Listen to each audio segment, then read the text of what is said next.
Welcome to Convention Reviews. Today we'll be talking about Ibashocon 2026. This is a relatively new convention in the Raleigh, North Carolina area, taking place at the Hilton Hotel. This convention is in its second year and is actually taking place at the same location that Animazement started many years ago. One thing that is unique about this particular year is that the event stretched from being just a weekend event to being a full-blown 3-day, Friday through Sunday event. There were also a couple interesting changes they made this year, one being they doubled the size of the amount of panel rooms, but at the same time they also did not have a maid cafe, Itasha car show, or a featured cosplay guest this year. I do believe the con is still trying to figure out where they're trying to go with a lot of things. This year was very unusual due to the fact that another local convention, Ichiban Con, as well as Katsucon, which is a large cosplay convention, was the previous weekend.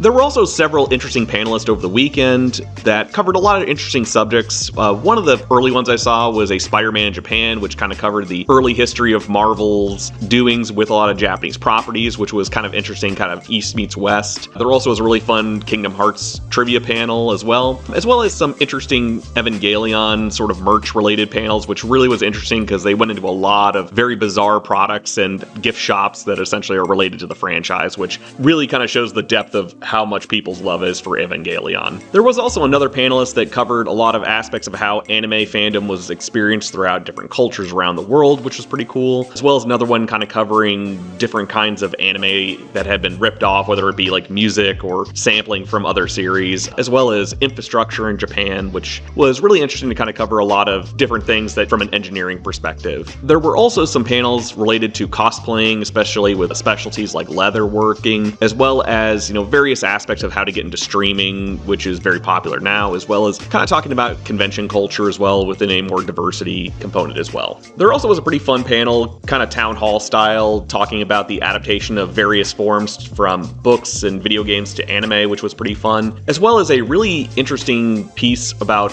the Reiwa era of Godzilla, which kind of covers basically the Godzilla properties of the last 15 years, which was really interesting. Another interesting component of this event was they had a really nice game room, to say the least. Not a ton of machines, but definitely a lot of interesting things that were included from Zephyr Arcade, which is a local business. And they also had a lot of tournaments for various consoles and games over the entire weekend, which seemed to be pretty well attended from what I could tell. One of the things that was interesting about this con was that they had Monster Energy drink as a corporate sponsor for this event, and they were giving out drinks throughout the entire weekend, which was a interesting thing I don't normally see at a lot of other events. A major feature of this weekend was the Star Plaza, or main events, which featured many of the key guests throughout the weekend. One of the big ones was they had a large member of cast from the Gachiakuta anime, which is pretty popular in the last year or so since it's come out. There were quite a number of cosplayers for this particular anime throughout the weekend, and I will suspect that I will probably see a lot more of them as time goes on as well.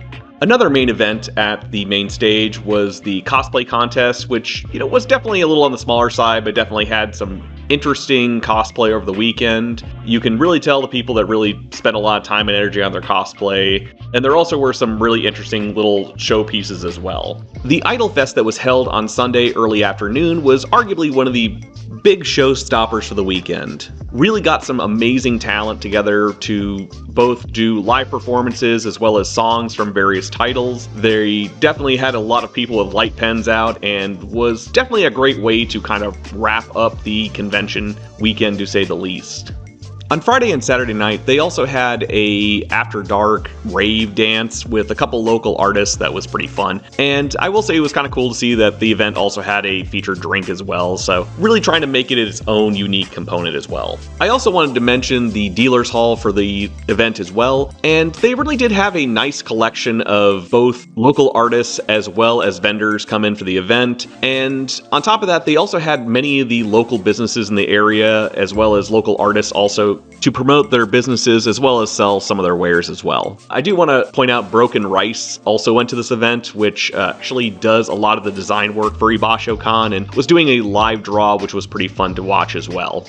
Overall, I had a really great time at Ibashocon. for the entire weekend. I will say it was definitely going through a bit of a growing pains this year, but overall I think attendees were very happy with the overall turnout, and it really goes to show that it's not really about the amount of people showing up to an event, but really kind of building a community, especially considering that the design of this was to really kind of harken back to a lot of older events where it was more about building personal connections with people, which I think definitely a lot of people had over the weekend as well. And if you happen to attend Ibashocon or had any different opinions, please let me know, and I will see you on the next convention review.